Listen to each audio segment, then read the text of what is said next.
Il-Partit Nazzjonalista huwa l-uniku tarka tal-Maltin u l-Awċin kollha dejjem se ssibuna sabiex inwasslu l-vuċi tal-ħaddiem. Sostna dan il-kap tal-Partit Nazzjonalista Bernard Grech waqt attività politika organizzata il-ħadd filgħodu fl-istazzjon ta' Birkirkara u appella lil kull Malti u Awċi sabiex it-tnejn wara nofsinhar jingħaqad mal-familja tal-Partit Nazzjonalista fi protesta kontra tmexxija tal-Gvern Laburista li qed jinjora l kollox l-isfidi reali tal-ħaddiema. Bernard Grech saħaq li l-Partit Nazzjonalista qatt mhu se jaċċetta li l-Gvern jattakka lil membri tal-Partit Nazzjonalista għaliex sempliċiment kienu qed iwettqu d-dritt tagħhom wara li Keith Schembri gideb taħt ġurament u insista li ħadd mhu se jwaqqaf lill-partit milli jkompli jaħdem favur il-Maltin u l-Awċin u l-ġenerazzjonijiet futuri. Għaliex inti kriminali tagħmel in-negozju mal-Prim Ministru jaqbes għalik.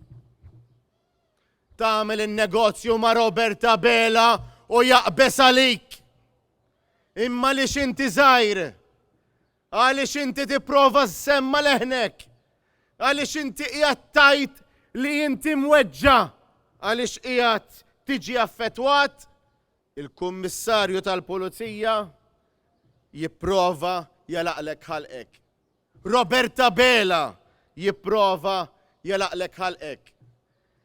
Il-Gvern Laburista jipprova jalaqlek ħalqek. Bernard Grech qal li d-dejn ta' pajjiżna baqa' jiżdied bil-miljuni ta' euro tant li żdied kważi bid-doppju taħt gvern immexxi minn Roberta Bela. Fil-fatt ta' Bela mhux talli mhux jgħin li żżejr talli qed ikompli jitħanżar mal-kumplament tal-kabinett tiegħu. Il-ħaddiem fadallu biss kif dejjem kellu lil Partit Nazzjonalista biex ikun qiegħed jiddefendih fil-waqt li Robert Bela jibqa' jaħdem lil ħaddiem.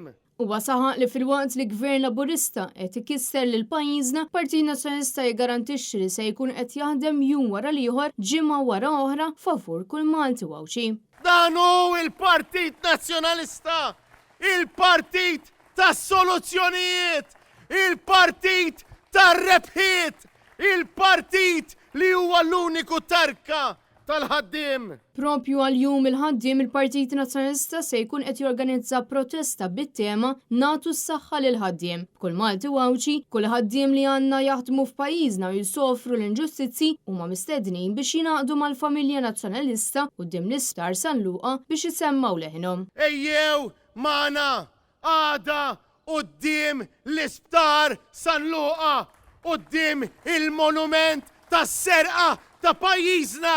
Kunu magħna, ejjew ingħaqdu magħna, saħħu l-għajta tagħkom, saħħu l-għajta tagħna il-kol għax hekk biss pajjiżna jista' jerġa' jitwieled mill-ġdid, ħieles mill-frodi, ħieles mill-korruzzjoni, imma jkun biss bejta fejn int tista' twettaq il-ħolm li int tixtieq twettaq. Chris Simamo, Net News.